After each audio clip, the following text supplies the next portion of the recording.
Welcome to the Wonder Bros Pod, our first episode. Episode one. My name's Cody. I'll introduce myself. I am a musician, podcast producer for another show called the Enneagram 5, and wanted to do something a little more on my passions and my interests. And so came up with this idea for the show. And here we are. We'll get into more of it later. I don't need to do a big thing. And then Josh, go ahead, introduce yourself. Yeah, I'm Josh, and by day I'm a financial advisor. I run a very serious professional adult practice. But you and I have known each other since like 2011. Yes. 2011, 2012. Yeah. And kind of always thought, like, we played music together. We knew each other. It was very tangential. Like, oh, he knows a guy who knows a guy. And right. And then about 5 years ago, we reconnect, and life has just changed for both of us. And we're like, man, we should really do some shit together. We've wanted to forever. Like since 2011, I feel like we almost started a school. I know. Yeah, a school for musicians. Well, school for musicians, yeah. That was way back in the day in a different life. That's right. A whole different life. Yeah. But now here we are talking about stories and talking about the whole reason we wanted to make this show was because we're both very passionate about things like comic books and fantasy and graphic novels. And what we realize is that kind of the thread that holds that all together is rediscovering what imagination and magic and, the whimsy and wonder of childhood looks like in middle age and not being ashamed for it. So I'm really excited about this show and what we're going to do with it. And this first project, we won't call it seasons. I don't think we're going to do seasons, but we're going to do a project. And the big one is a doozy.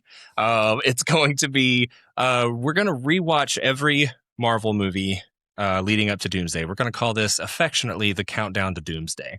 And I think it's going to be a fun ride. I think I'm excited to talk about the MCU in general, just because I think that there's actually a lot. I've been reading this book called MCU, The Reign of Marvel Studios by Joanna Robinson and Dave Gonzalez.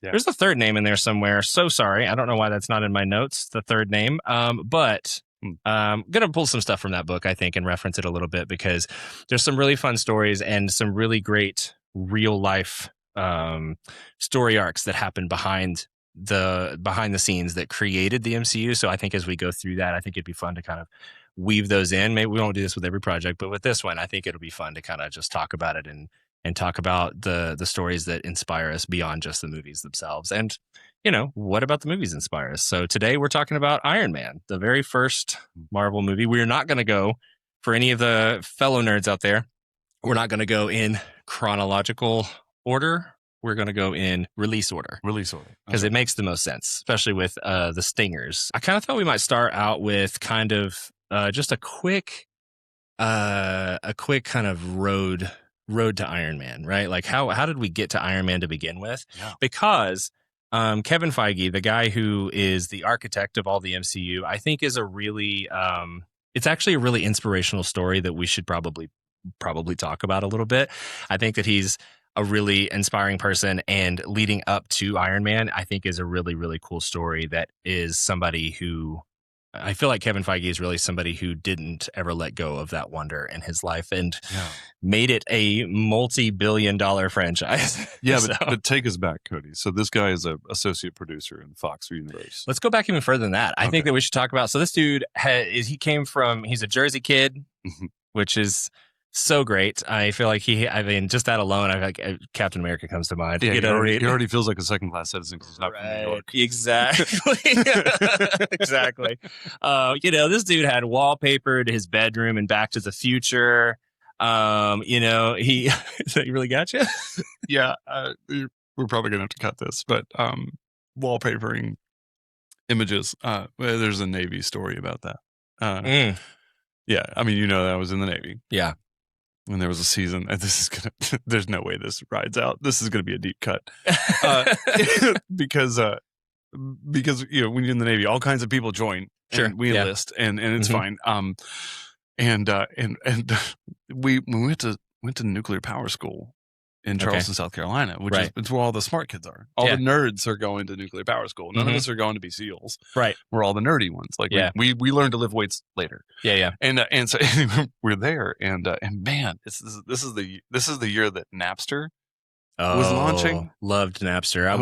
I downloaded a lot of songs when I was a kid. I'm amazed. I'm glad it was just songs because that's not where the story's. That's not where the story's going. Yeah, fair. I probably downloaded more than songs. Yeah. It's fine. It's fine. It's 2026. Yeah, the world is different now. That's right. Yeah, we were adults then. We're adults now. I mean, I wasn't an adult. Okay, well, I was an adult. I was. In Napster? You're not that much older than me. 2001. 2001. I think Napster's a little bit older than that. Napster's older than that. Yeah, I was in middle school when Napster was. Okay, so I was in high school, but it was like Napster was becoming real. Yeah. To like pop culture. And then you had like Morpheus, LimeWire. Wasn't LimeWire was a thing? Yeah, that's right. So anyway, we had a guy with Napster and a printer. Okay. And he wallpapered his bathroom with something other than comic books. Yeah, sure. Classic. Yeah, and so then he got in trouble one day, and because he hadn't been showering. And so then we all had to go into his bathroom. To prove that he had soap. So here's how this works. If you don't shower in the military, your boss comes down to you and goes, hey, petty officer so-and-so is not showering. So now you have to go watch him shower to ensure that he uses soap. It's a shame move. It's on purpose. Wow. Okay. Oh, yeah. Super abusive. How do they know you're not showering? Just when you start smelling? Real bad smell. Okay. Really bad. I mean, it's probably some intense work. Yeah, you're sweating a lot. That's right. It picks up pretty quickly. So I was a lot of recycled air in ships, probably. Right. Yeah, that's right. So and sadly, we weren't on the ship. This was like in a dorm room. Oh, this was at nuclear power school. Before, right? Yeah, that's right. So it's just stale air. It's gross. It's gross. Dorm air. Yeah, imagine college kids with less class. Yeah. That's who. That's a low bar. Yeah, sure. So I had to walk in to watch this guy shower. So already I'm about to see him naked. And then I walk into his bathroom and it's plastered in porn. Wow. All the way through. Yeah.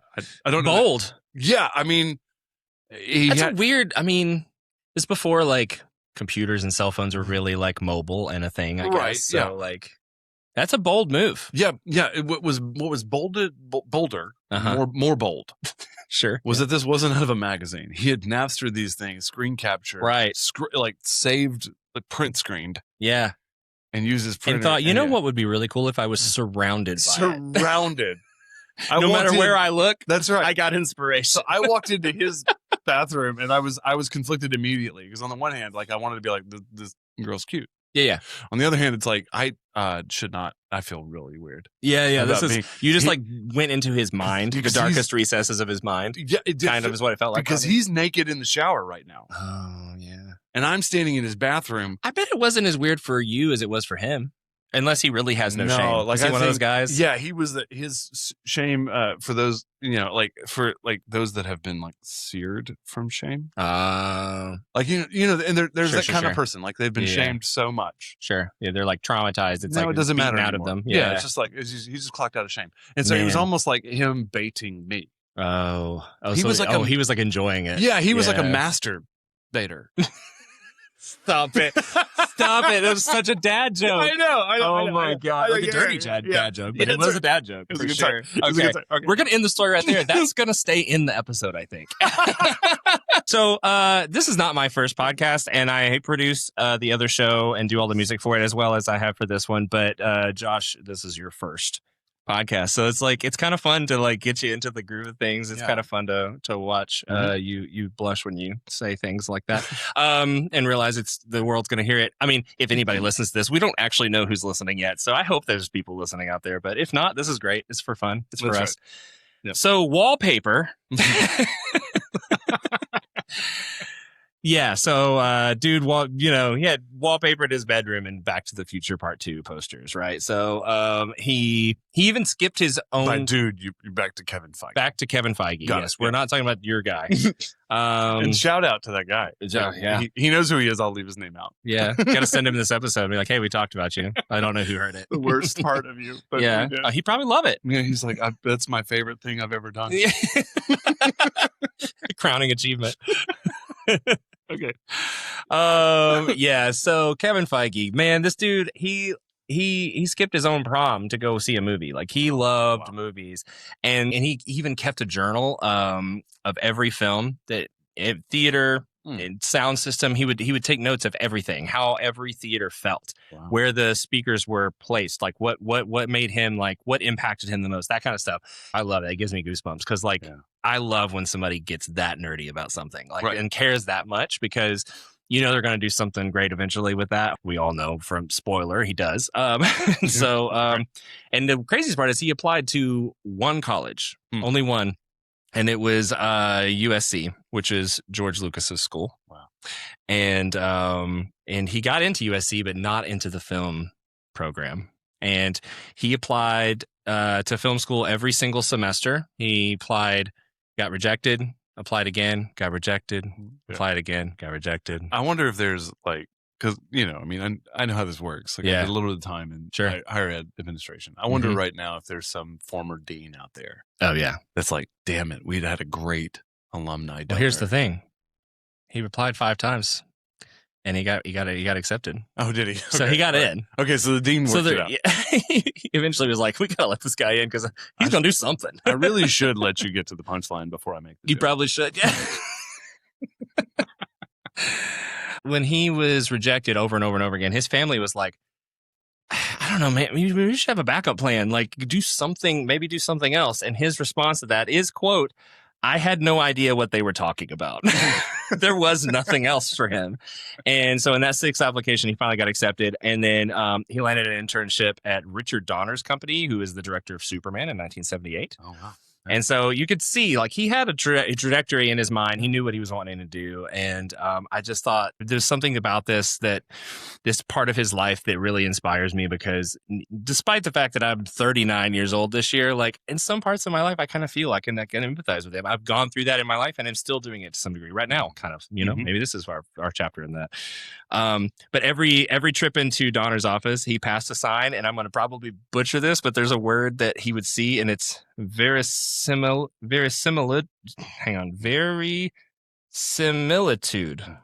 Verisimilitude. You know that word? Easy for you to say. It's not easy for me to say. Verisimilitude? Verisimilitude? I don't feel too bad, because famously, Kevin Feige has said that he didn't know how to say it either. But he knew what it meant, and that was the important part, which is make the unbelievable believable. Oh. Yeah. And so that was above his office. That kind of really helps define and kind of shape the way that he ends up pursuing a lot of his career. And he eventually got the assistant job on X-Men.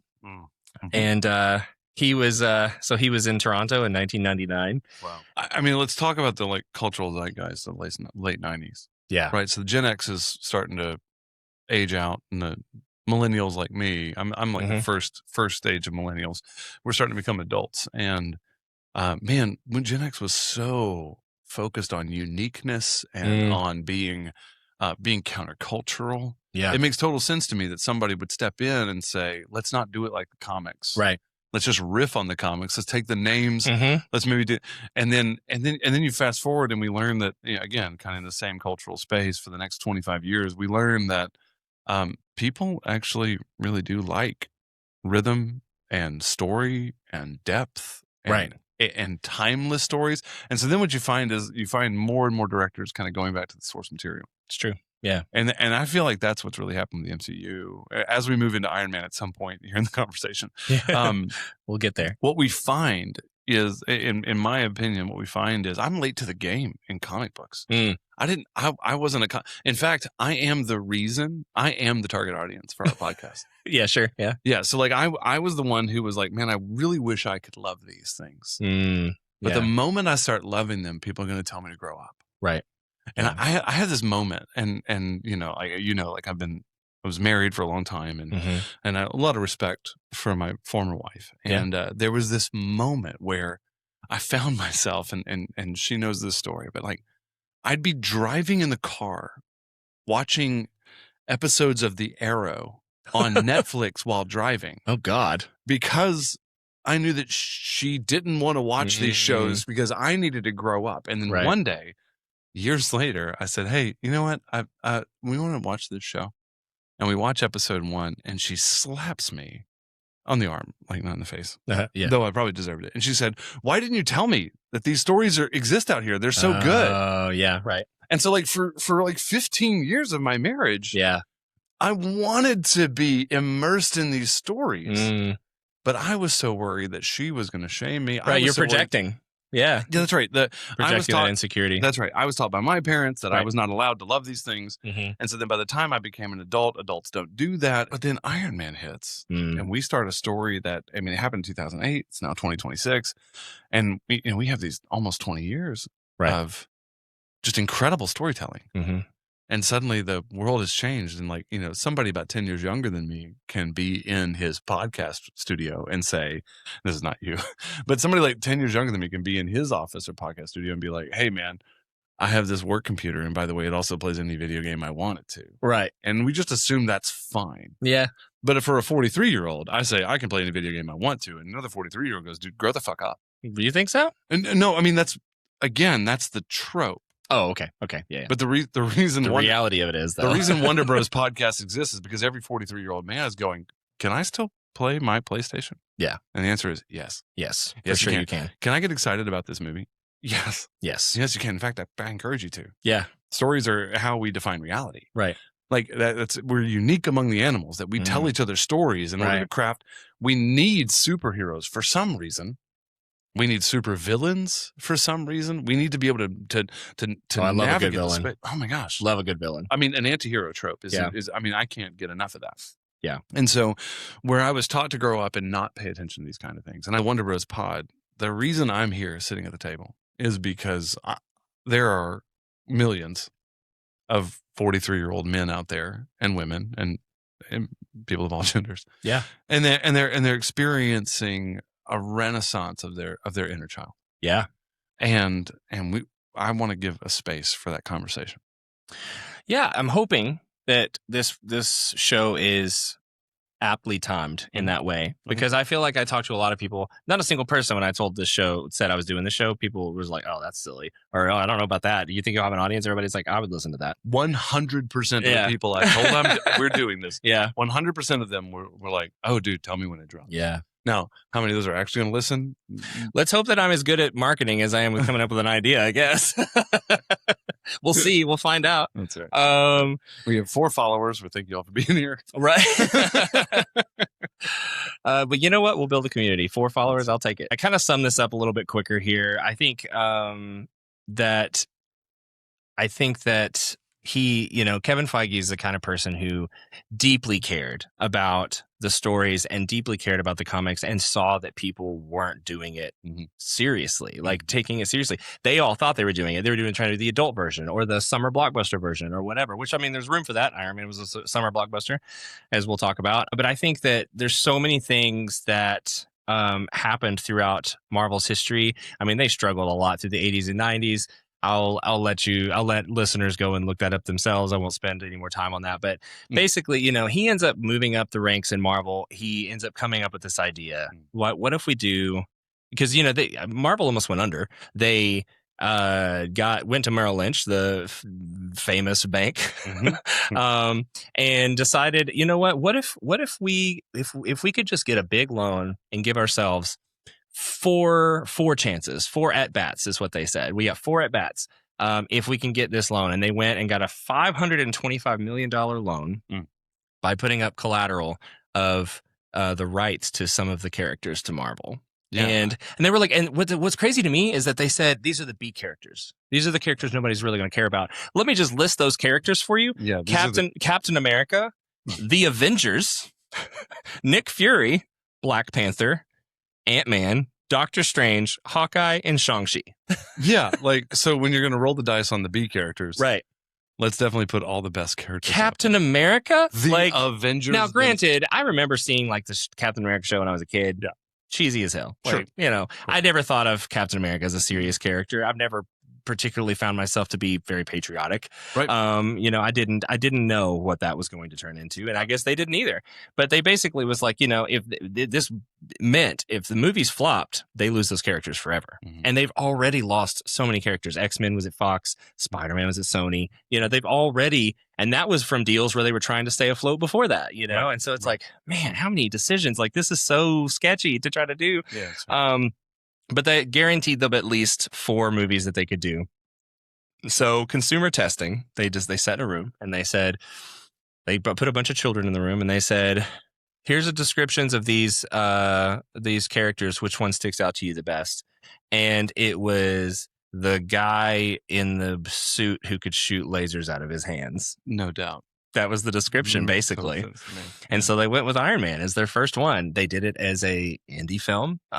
They did it with a very, very small budget. So they decided to do it, and they get Jon Favreau, this guy that did Elf, which was a massive hit. He did it with such a small budget, right? Yeah. And so they're like, we need somebody who knows how to handle a small budget, but knows how to take it and get a lot of runway, a lot of juice from the squeeze, right? Yeah, that was what I was going to ask. Is that part of the story there? Is that, I mean, it was like 22 million. What was the budget? Something ridiculous for Elf. Elf was, it was like 22 million. It was really small budget. It was. They brought in they brought in James Caan. They brought in, they bring in Will Ferrell. They bring in Peter Dinklage, right? Like, I mean, oh my God, yes. And we didn't even know Peter Dinklage was going to be who he's going to be. No, right? I mean, through the Game of Thrones. Oh. Yeah, Favreau walks in on this stupid ass story about a man raised as an elf and crushes it. Yeah. What a great pick for Iron Man as an indie film. I know, yeah. And he'd never done anything like this. He was very much fish out of water, is I think how he would describe it. But this was like, they considered themselves the outsiders. This is such a great story in the sense of, like, when you think about them just like in California trying to make this thing work, and they're like, who the hell should we get to play Iron Man? And then John, who had worked with RDJ in the past and was like, I think we should do RDJ. And they were like, absolutely not. And he literally looks at them and says, okay, well, it's either you hire him or I'm leaving. It's either him or me. Wow. And they end up taking it, running with it. And what actually ended up happening is he's like, well, let's just bring him in for a screen test. And they bring him in a screen test. He rattles this, beautifully rattles off one of the scenes from Iron Man. And so he does it. And then Jon Favreau does a little bit of a sneaky little thing. He leaks it to the internet. And leaks that RDJ is the casted person before he actually was, and forcing Marvel's hand.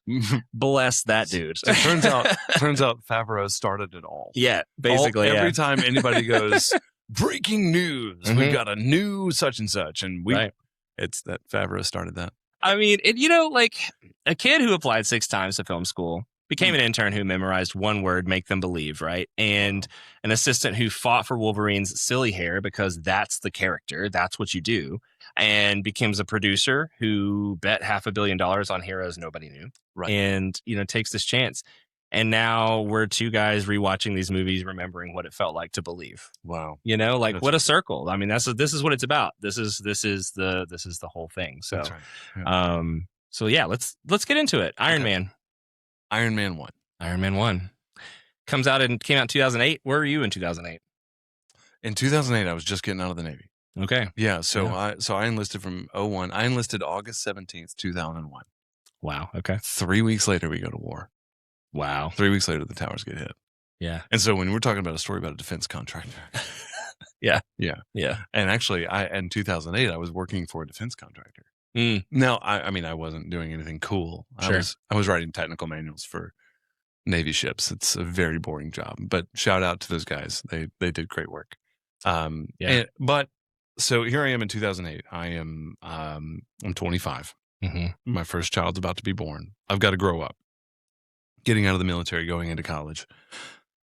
This one and Hulk, they released in the same year. Yeah. And as I'm sitting there, getting ready to like, getting ready to grow up and go into college, this is off my radar entirely. Sure.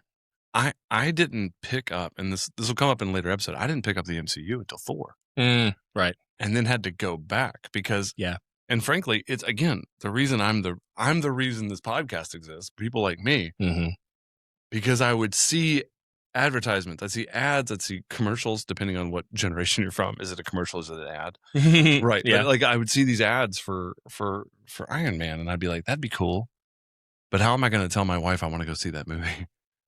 Again, projecting, she probably would have seen it with you. She would have loved it. And actually, we've talked about it. That we're like, oh my gosh, because she would go and see the MCU movies with me as they came out, and again, future projects, right? But like, she would go see Lord of the Rings with me. She would go see, like, we would explore all this stuff together. But something held me back from experiencing it. And yeah, so then 2008 movie gets launched. I probably don't watch it until 2011. Maybe 2011. And I will tell you that kind of the thing that stands out to me in the movie. 2008 was a weird time. And it's funny, like just a little bit of history about Iron Man as we're getting into this. Stan Lee, when writing Iron Man, when coming up with the idea of Iron Man, he literally made Iron Man as a bet to himself that during, the Vietnam War? Right. Because, originally he gets captured in Vietnam. Right. And that was the original story, and they changed it to it gets retconned. Right? Yeah, exactly. Right. Yeah. To match our time. Right. So he basically made it as a bet to see if he could get people to love a character that was the epitome of the worst of America in so many ways, right? Right. Like, what if this dude who basically becomes a war weapon, can you love them? And I think he won that bet. Let's dive in one more layer. Let's unpack that. So he's a defense contractor. Right. Who decides to no longer be a defense contractor. Right. Because the people are misusing his weapons. Yep. So then he creates himself to be a weapon rather than sell weapons. Betting everything on his own personal morality. Right. As the compass for that. Which is great. And we find out later that we actually can trust that. But we do experience over time that we can't. Like, I mean, sure. I was gonna say, I don't think we feel for a while that we can trust it, but then we'll get to. I mean, spoiler alert! Like he gets into that space where we find out he is in fact, a true hero. He is the guy that will lay on the wire. Right. He is the guy that won't just cut the wire. But he's also the same guy who made Ultron. That's right. So I mean, there's a lot. There's all. He's the same guy who helped kill an entire country. Like. And then is apparently coming back as the big bad. We'll see how that goes. I can't wait. Countdown to Doomsday. Yeah, countdown to Doomsday. Right. I know. I think that it's a really crazy place to start with Iron Man. But I'm curious, before we get fully into it, I want to ask you a question. So you keep talking about, and I think this will be poignant for listeners. I think I'm at least interested in it to explore it for a second. You keep talking about how like you projected this insecurity about liking comic books onto other people, your wife, all these different things. Yeah, what is the first childhood memory that comes to mind when you think of childhood, like when you think of wonder, whimsy, the magic, the romance of life, not just like intimate, but like romance, you know what I'm talking about? Like the romantic of like to get caught up in the whimsy of the mundane, or the things that happen in life, the things that maybe aren't really mundane when you start ripping off the layers. But what's the memory of childhood that made you think of? Okay.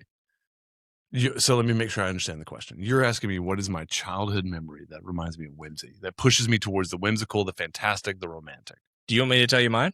Yeah. Okay. I want to hear yours first. Getting out of the pool when I was so small that a 4-foot pool was deep. Yeah. Getting out of the pool and running up to my my parents' back deck to eat peanut butter and jelly sandwiches. Well, say more. In the summer. Dive into why that creates whimsy for you. Because I just remember that's a time in my life when I didn't know what cares and worries were. All of my mind, all of my time, all of my life was spent thinking about like what is fun, what is fun to make, what is fun to create. My mom would like roll out paper all across the deck and let us just like go to town and paint on ourselves, on the deck, all this stuff, and figure out how to like paint and draw and do all these things. She was always finding these ways to find, to bring creativity into our life, and in a way that was whimsical and fun and like different and like and less tangible. And I guess there's something about like that memory, because I tie that to a memory in my adulthood, which is one time when we were floating down the Nantahala, and I had my wife in this kayak, and I was floating behind her, and she was pulling me in this inner tube, and I was inebriated with things, and I was just floating down this river in the summer. And it was so hot. And I remember the water was so cold. And I remember just floating on my back on this inner tube, looking up at the trees and being like, this is a core memory. I know I'm going to remember this the rest of my life. Like that moment when you're aware that your brain is writing that core memory. Yes. And so like that directly tied to what I remember, like, and you know, a lot of it too, like I say pool, but honestly, like I think a lot of it too is like my dad had a boat and we would go out on the lake every weekend. Yes. And it was just, that was his fun thing to do that we all did too. And so we would go to this like little sandbar in the lake and, you know, he'd let us play there like it was the beach, and we'd have these little boats and we'd get on the boat and eat peanut butter and jelly sandwiches. That's awesome. And so I guess the more I peel back the layers, it goes deeper than that. It's more probably about that and me falling asleep. Water and peanut butter. Yeah. PB&J and water. Yeah. So you get it. Like that's kind of what I'm after. So what kind of memory in that context do you think comes to mind? Being out on the ocean at 19. Yeah. And 360-degree water. Yeah. Yeah, I mean, you don't know. Like it changes you. Yeah, I went on a cruise when I was 13. Okay, because I know the 360-degree ocean. Did you get that moment? I got the how small I am moment. Yes, that's right, for sure. And you hear this a lot with astronauts when they talk about the first time they turn around. They turn around and they look at the Earth. Yep. Holy shit. Yeah. Like that thing that it takes me all my life to walk across. If I decide to walk across it, I can see it all in one shot. Yeah. Okay. So it was similar to me. Okay, but let's back up. Okay. Let's back up to me as a kid. So then, so I grew up traumatized, right? It was really tough. And with all respect to my parents, they did the best they could. It was not great. And so a lot of my life was sort of combat related. Like a lot of my life was like, how are you going to protect yourself? Did you have siblings? I did, but they were all younger than me. That tracks. Okay, but but I had a cousin who's 3 years older than me. Okay, and I love him, and I hope at some point he listens to this. His name is Matt, and what a gift he was. A gift because he was an asshole. Oh, okay, yeah, nice. Yeah, and he knows that. Yeah. But one of the things he would always do, we would play G.I. Joes, not with the characters. We would be the G.I. Joes, and that motherfucker would always be Snake Eyes. Nice. He always got to be the ninja. Yep. Yeah, you know, and I was like, I guess I'll be charged with slaughter or whatever. Anyway, the point is that there was this moment where my grandfather, I don't know if you know this, Davis is not my original last name. I do not know that. So my last name is Davis, but I changed that at 22 to take my mother's maiden name. Okay. With all respect to my biological father and to my stepdad, Moley and Lynch, they were not fathers for me, and they both know that. And we've had that conversation. The closest thing I had to a loving father was my mom's dad, Bert Davis. And God rest him. He died in 2020. And so I took the Davis name. Well, Bert, my grandfather, he was the village grandfather. Oh, okay. And every one of his kids lived at his house at some point as adults with their family. Okay. And so this was a season. This story particularly comes from a time whenever my mother and I and her sister, Cherie, and her son, Matt, were all living at Bert's house. Okay. And so I had a brother. Yeah. Okay, like I've never had a brother before. Sure. Yeah. And it was particularly an older brother, 3 years older. Yeah. And we beat the shit out of each other. It was great. Yeah. And so there was this moment where it was raining. And I remember, here's what I remember. I remember drops of rain. I thought they were as big as baseballs, right? I mean, they were just massive drops of rain pelting us. And my grandfather had a wood shop in the back, and he had these like 3/4 inch wooden dowels, like 4 foot long by 3/4 inch. Well, that's definitely a katana blade. Yeah. I mean, it's what that is for sure for a 9-year-old. Yeah. So, Matt was always more athletic. He was always more, I mean, it always was like, he was the guy and I was the not guy, right? It's fine. But I had a stick now, motherfucker. And so, so we had two of these and we would run around the house, and he was faster than me, so I had to catch him. Yeah. Or I would, turn around, run the opposite direction. We'd catch each other, and then we would start to sword fight. And we're oh yeah. But then he would say stuff like, "Okay, I want you to swing low and then swing high, and I'm going to jump and then I'm going to duck." And I'm like, "Got it." And I would swing low, and he would jump, and then he would go to duck, and he wouldn't duck fast enough, and I just smack him in the shoulder. Yeah. And I remember going like, I am a superhero now. Yeah.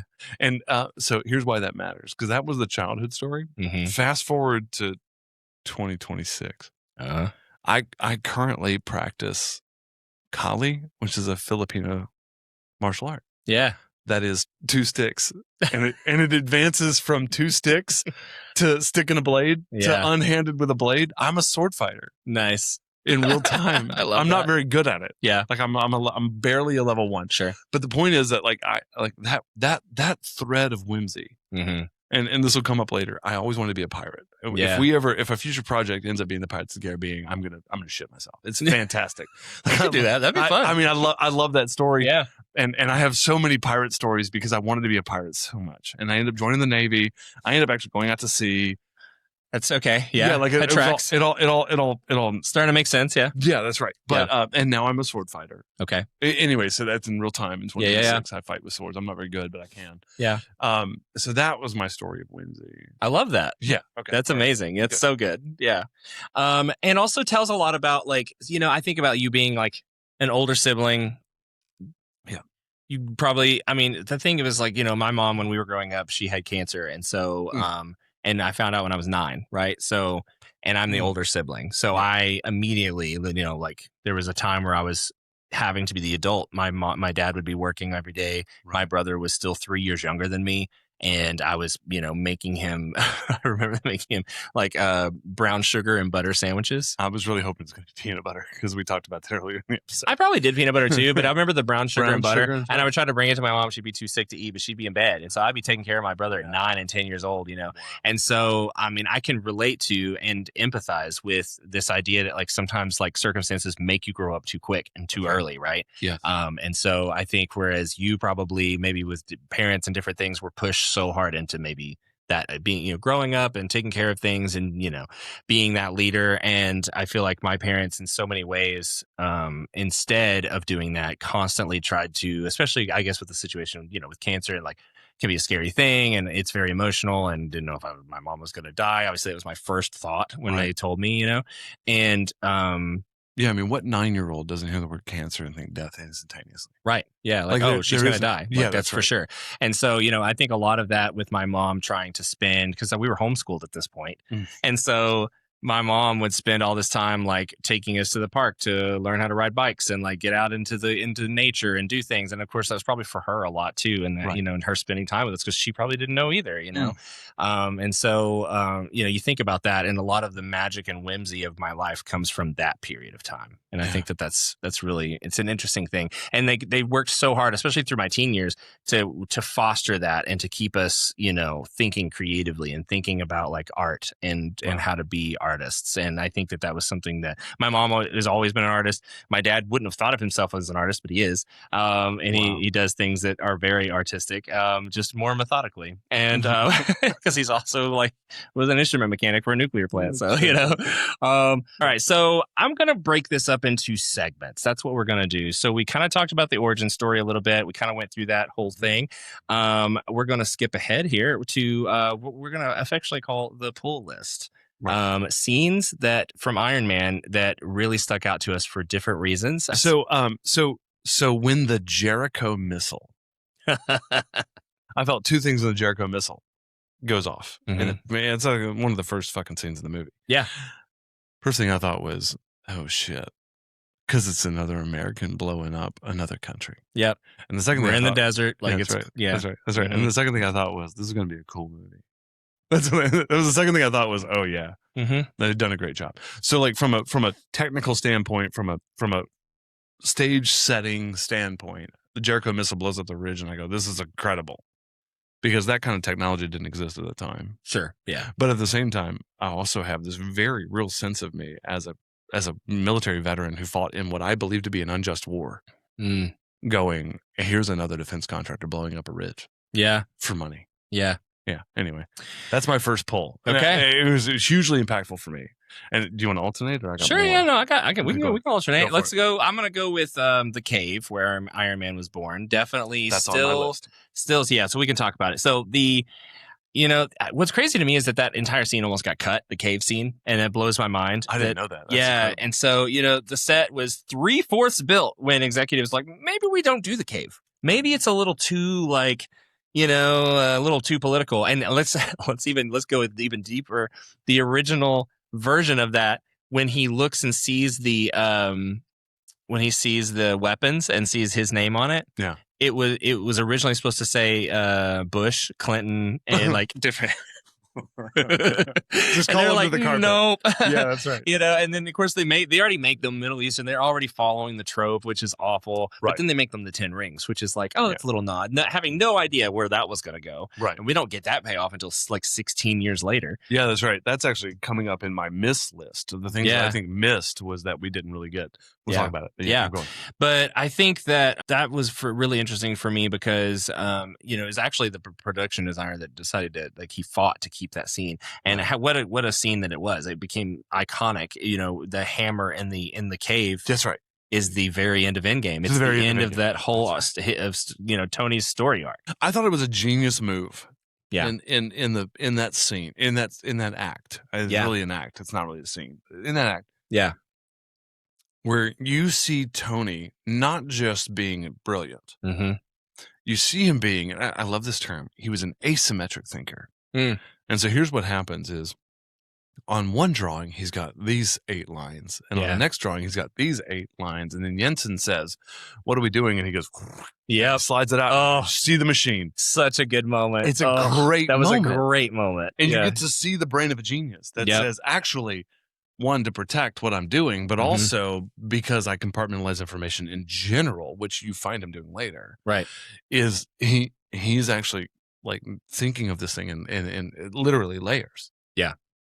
To create a robot. So I actually have a cave moment too. Okay. All right. So when Jensen says, "I will see them when this is over." That moment is so easy to pass up. Yeah. But it's also a moment that you go back to it and you go, "Oh shit." Yeah. The second time you watch Iron Man 1, knowing what happens to Jensen, I will see them when this is over. Yeah. He knew from the beginning. Yeah, he's never getting out. There's no way Tony Stark gets out of here without me getting out of here, without me dying. Mm-hmm. And, I'm going to buy you time. You need more time. There's moments where this underutilized, and this is one of my, both sizzle and fizzle. We'll talk about that in the next section. But this is one moment that I think was so powerful. And I actually wanted about 10% more. Yeah. I want a little bit more Jensen. Yeah. You know what I mean? Like, I want more of this guy. Sure.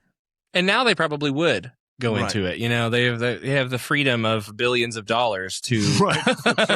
That's but back then they didn't know. So my next poll is the moment where Tony flies the suit to Jensen's village. The village is being overrun by 10 rings. Yeah. And you kind of have that one main guy. He's unnamed, but you have this like one main guy, not the guy that got blown up, but the guy with the beard. And of course it's a trope, right? Mm-hmm. But you have this moment where there's this father being pulled into forced servitude and the son runs out and you're not sure. It's so dangerous.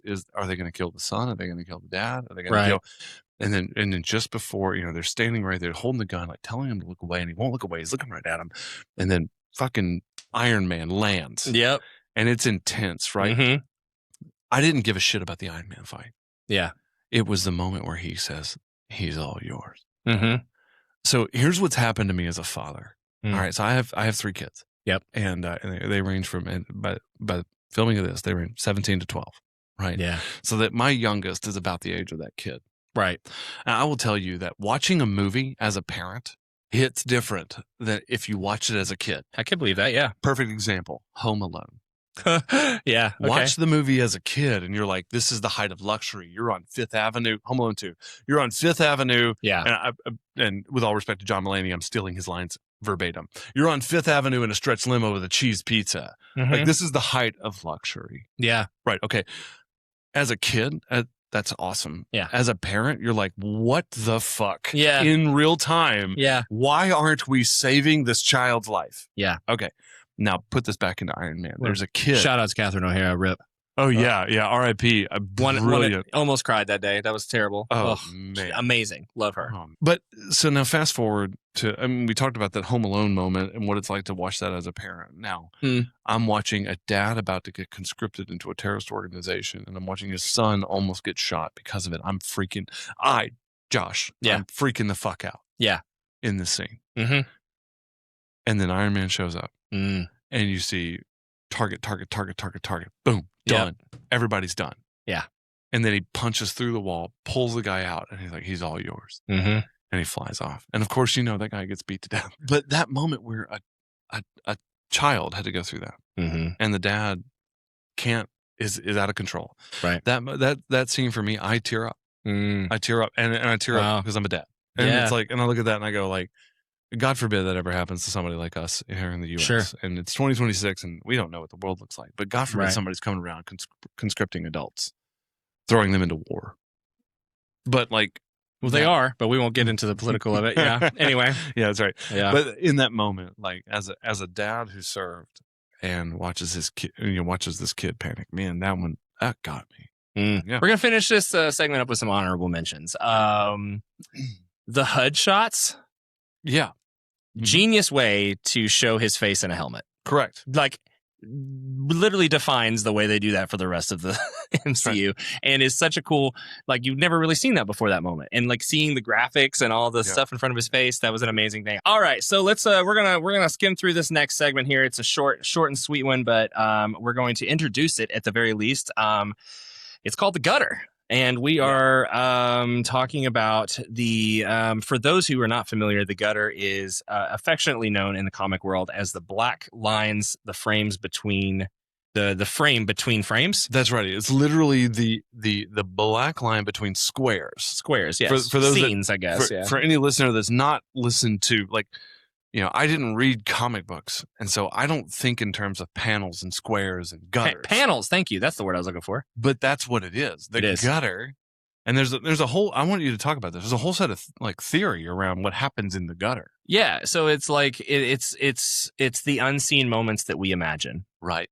It's what happens between the panels. You see a guy with a punch coming through the air, and then the next panel you see the guy laying on the ground. So your brain imagines the transition from those panels in the gutter. The imagination lives in the gutter. That's it. Time out right there. That last sentence you said, say it one more time. The imagination lives in the gutter? The imagination lives in the gutter. I want to make sure that I'm saying that clearly, and I heard you say it clearly. That is why, in my opinion, that's why religion exists. That is why storytelling exists. That is why humans experiencing the infinite need boundaries, and we in comic books we call them the gutter. Yeah. And it's the imagination in that middle space where we find truth, we find reality, we find storytelling, we find relation to other people. And yeah, it sounds silly to think through, I reared back and the next panel is pow. Right. And then the panel 3 is guys on the ground. Yep. And we're experiencing that as like, oh, the guy just punched the guy. Well, no, that wasn't drawn out. You came up with that story. Yeah, you don't actually know any guy. That's right. In fact, panel 4 might show you that somebody else punched the guy. Yeah. And I swung wildly. Yeah. Right? That's storytelling. Yep. But here's why these stories exist. And here's why they're so powerful.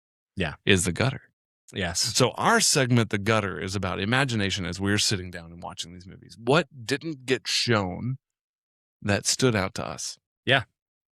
So we've already talked about one, Tony and Jensen. 3 months in the cave. We saw that was 3 months. Right. So we didn't get to see them get to know it. In 3 months in a cave.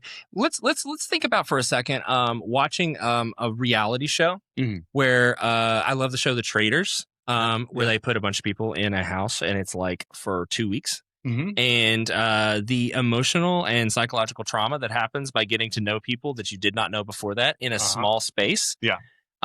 Is immense. It's complex. It's really hard to understand how.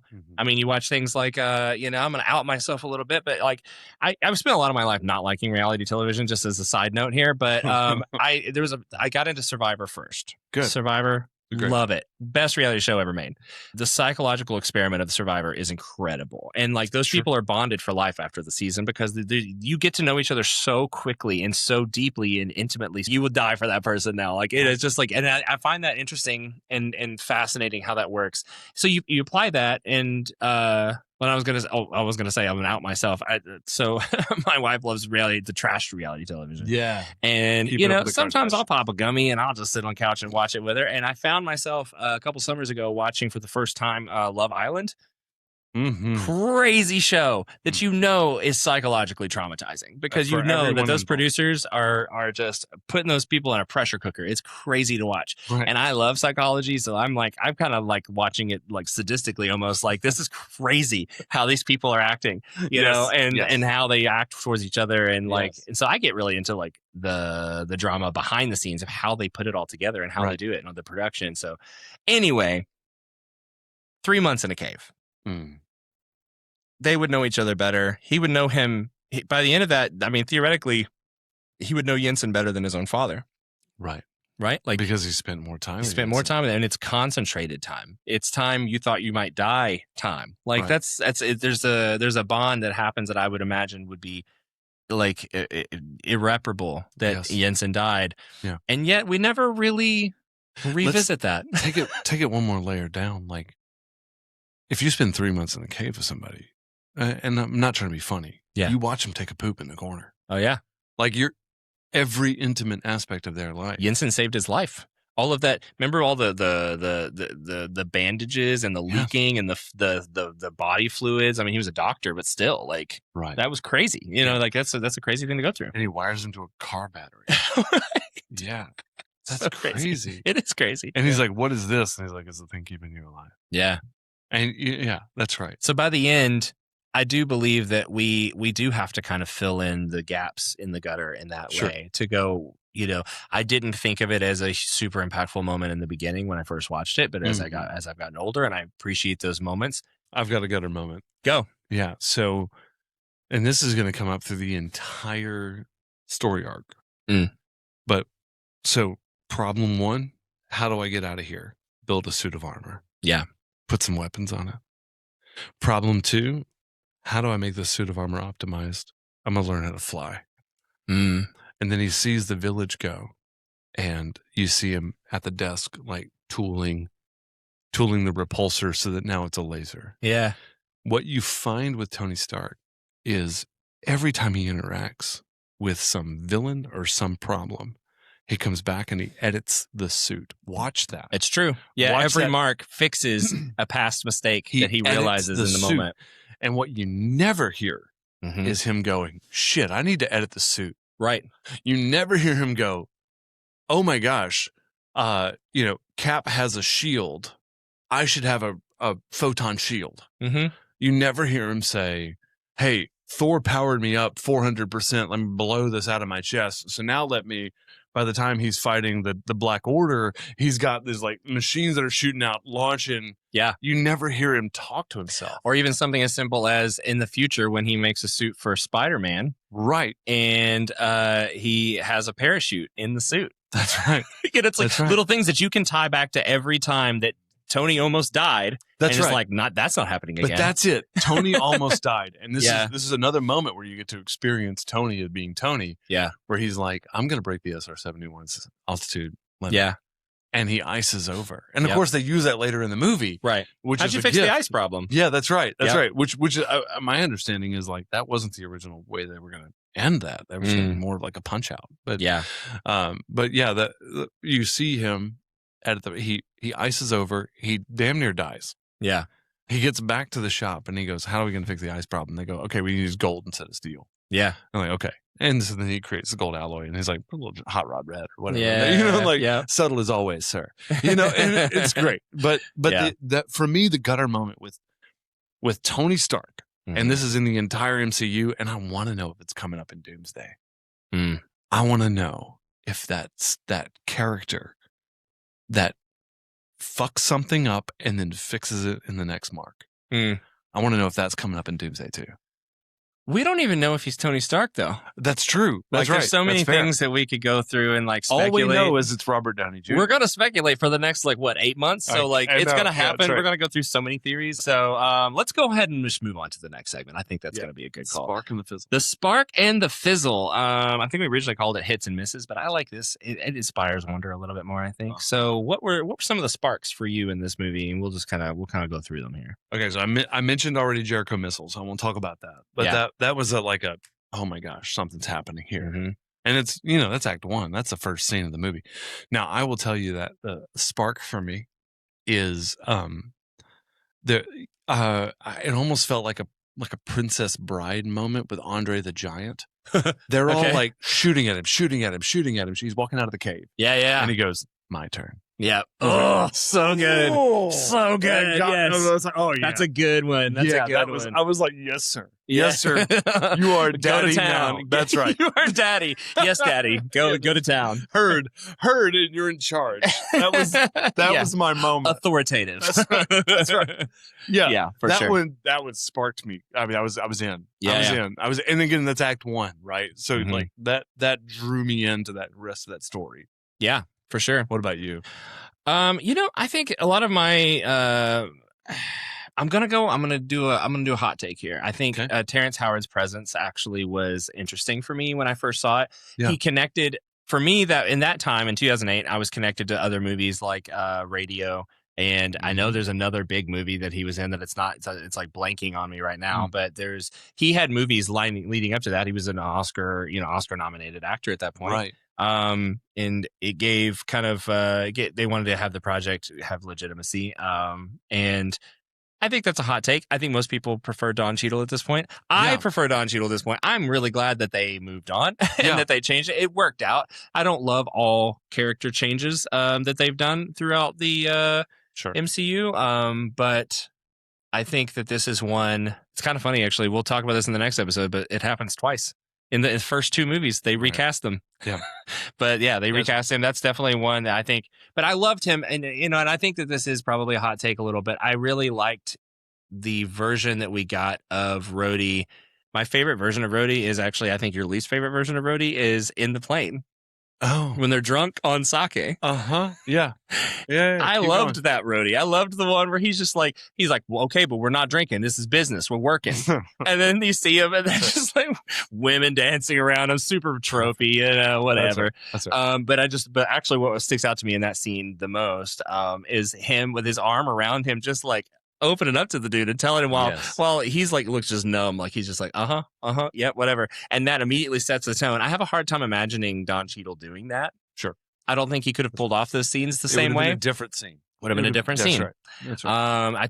I feel like Don Cheadle's character is a little bit more intense and a little bit more like, I don't know. There was a certain looseness about Terrence Howard that really I just felt really like. I remember watching the movie when I first watched it and going like, man, I'd love to have a best friend like that. Oh wow, And I don't feel that way about Don Cheadle. I love Don Cheadle in all the movies, but I never get that. I wish he was my best friend. Oh, that's interesting. Yeah. So as a military vet, I watched Terrence Howard act like a colonel, and I go, that's a colonel. Yeah.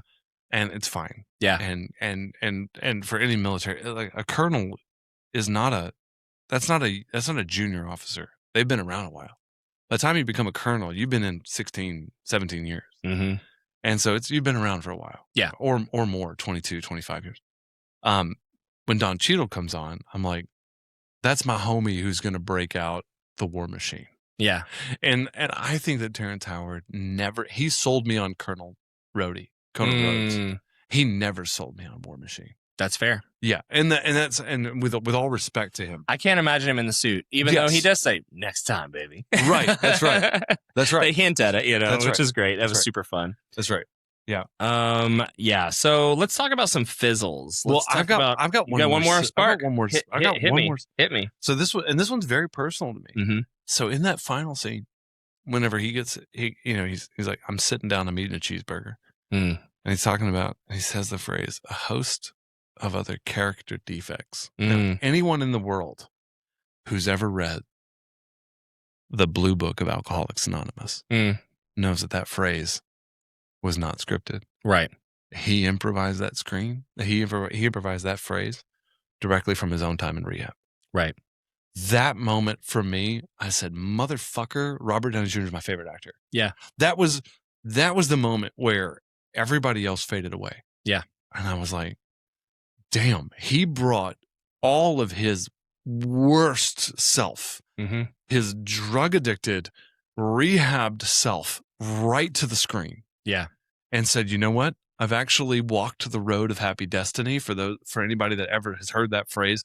I have done the steps and I know that I have a host of character defects. Well, that's that's kind of a nod towards the lightning in a bottle storyline from the original Iron Man, which is that he was kind of drug addicted. He was alcoholic, I think, is really what it was. That's right. And so that there is a kind of a nod there, but also like that's Jon Favreau's gamble paying off. Yes, because that's a broken man playing a broken man. Everyone else said don't do Robert Downey Jr. Yeah, but they didn't know who Iron Man was. And Favreau says, "Wait, I know lightning in a bottle." Mm-hmm.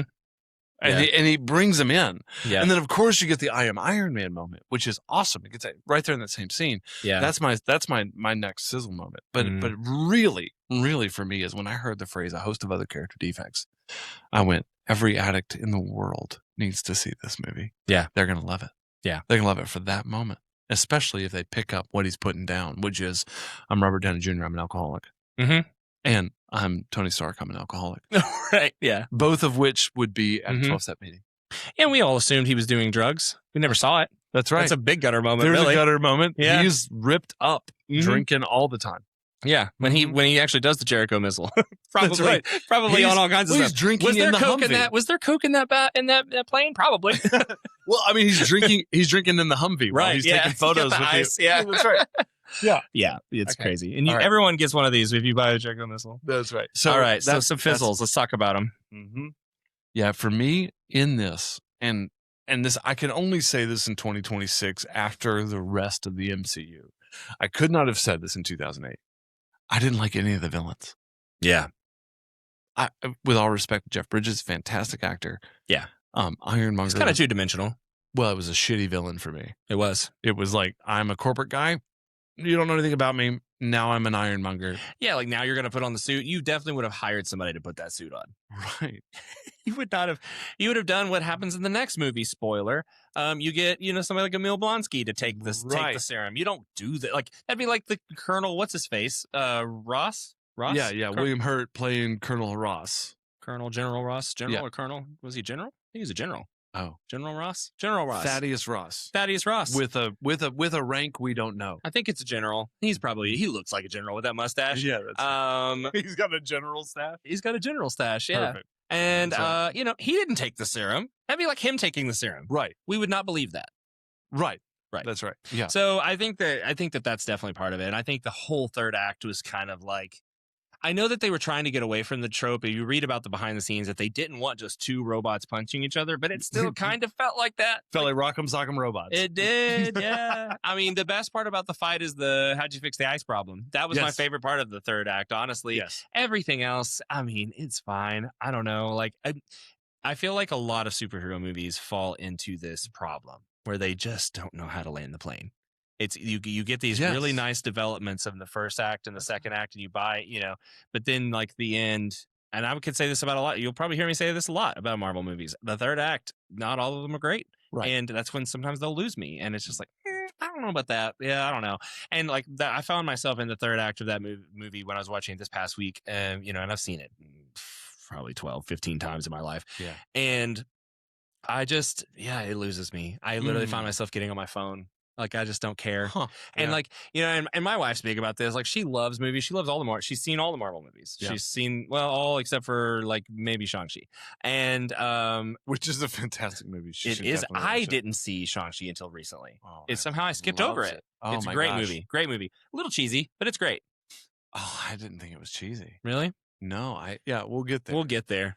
I love that movie. Come back weeks from now. We'll be talking about it. Love Shang-Chi. So anyway, Simu Liu is I'm in. Yeah. Anyway, okay, back to it. It's very whimsical. I'll give you that. Yes, it is. So yeah, I think that like they almost lost me. I do think there's a lot of things that about it, like the no script. There's things that worked for it. I think that, but I know for a fact that they had a really hard time writing the third act, and I feel like it shows. Like they struggled with it. There was probably a lot of input from higher producers, from Marvel, being like, "This got to be like a certain vibe. It's going to be, blockbuster hit. We need to make our money back." Which, spoiler alert, they did. And so, I don't know. Given that the MCU is what it is, of course they made their money back. But I'm with you, and honestly, I think that, and again, this is looking back from 2026, looking back at 2008. As a guy that didn't grow up with comic books, I had no idea who the Ten Rings were. Yeah, I didn't either. And again, like I didn't either, and I grew up with comic books. That's a second villain that we didn't experience. That's a perfect lead into the next segment.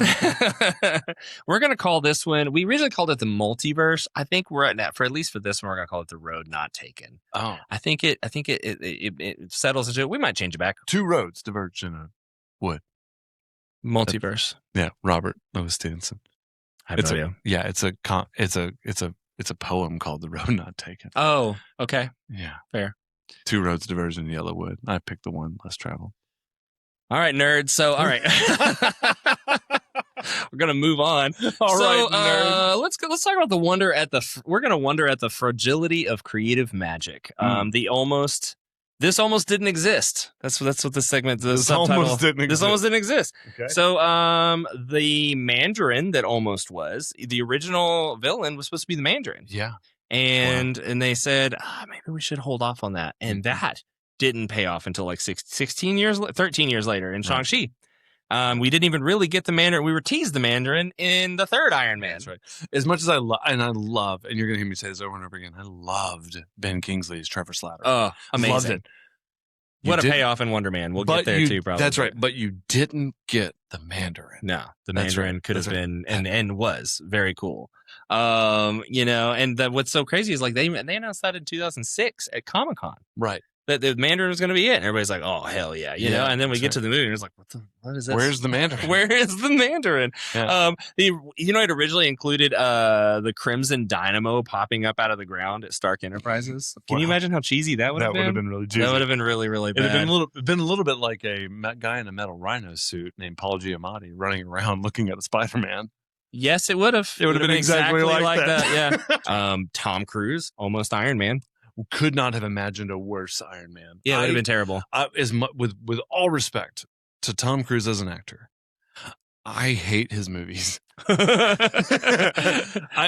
not watched a Mission Impossible since the second one. I kind of think you just went against your. With all respect to him as an actor, I hate him acting. No, he's good. He's a great actor. I've seen other movies that I like him in. I liked him in Top Gun. I've seen him. I liked him. I loved him in Vanilla. I will come out and just say it, like guilty pleasure. I love the Mission Impossible movies. Okay, that's except awesome. for the last one. Okay, I haven't seen the last. Hated Final Reckoning, but that's a whole other conversation. I legit haven't seen them after Mission Impossible 2, so maybe they're great. 3 is the best. I missed the best one. You need the third one. Okay, I'll go watch it. But I loved him in Vanilla Sky. Sure. But I cannot. I loved him in Night and Day with Cameron Diaz. Never saw that. Well, no, yes, I did. It was a fun little one-off. Yeah, he played a version of Reacher. It's fine. Yeah, I was actually working in theaters when Night and Day came out. I was a projection manager. Oh, really? I'm pretty sure. Yeah, that's awesome. And with respect to him, he does his own stunts. He'll do his own stunts 30, 40 times in order to get them right. Like again, I respect Tom Cruise. He is not Iron Man. Yeah. And there's no world where I would have thought, even if he comes back later in like some multiverse version of the Iron Man, I hope they do what they did to John Krasinski and they just kill him. Yeah, I mean, that's what I was going to say. I think he would be good in a multiversal, like, 2-minute scene. Like, we get, like, Iron Man Supreme or whatever. Yeah, you know? I mean, give us him in a white suit, the white Iron Man suit, being like, I'm the best, and then just done. Loki kills him. That's what I want. Or Doom kills him. Yes. Like, Doom kills the variant blows him up. of Tony Stark. I want that so bad. Actually, honestly, if anybody at Marvel hears this, that's what I want. I want Tom Cruise to die instant. Well, I want Tom Cruise to be treated like Brad Pitt got treated in Deadpool 2. Yeah. We didn't even know it was him. Throw him into a power line. That was amazing. It was a great moment. Yeah, for sure. I think we'll leave it at this. The writer's strike is actually what saved the ending to some degree, because if it wasn't for the writer's strike, the Writers Guild strike began on November 5th, 2007. The ending, once the strike came back, it was the deadline. It's November 5th. So November 4th was their deadline to try to write the end. Yeah. And if it wasn't for that deadline, they wouldn't have written the ice line. How to fix the ice problem. That wasn't in the original ending. Wow. It was really a knock'em sock'em. Rock'em sock'em? Rock'em sock'em? It was really a rock'em sock'em, third act. And then they at least tried to act, put some like things in there. And I think that, and like I said, that was my favorite part of the third act was the ice scene. I thought it was like, oh, that's great. And there's a callback to, and also the beginning of the pattern of him fixing and reiterating his suit over and over again. So I think that was definitely, I think, an interesting idea that almost didn't happen, and I'm really happy that it did. So, so the legacy of Marvel. I think that it's easy to say that Iron Man was a huge hit. They made this first film was the first film financed by Marvel's $525 million Merrill Lynch gamble. Right. Proved Marvel could make its own movies, didn't have to go through Universal and other Paramount and all those others. Though episode 2 is going to be about Universal and the Hulk. It's true. We'll talk about it. And so and of course it started the tradition of the post-credit scene. It made B-list heroes viable, which is a huge thing for future Marvel movies. Right. And Feige even says people forget that Iron Man was an independent film, but it really was, and even he thinks of it as that. Some fun facts we didn't get to: Stark's art collection came from Downey spending an hour in the set decorator's office just talking about art. And Ike Perlmutter, which we really didn't talk about, he famously for the Iron Man premiere tried to get, I think I have this, only potato chips. That was what he wanted because he was trying to be a penny pincher and only wanted potato chips at the premiere. Of course, that didn't go well.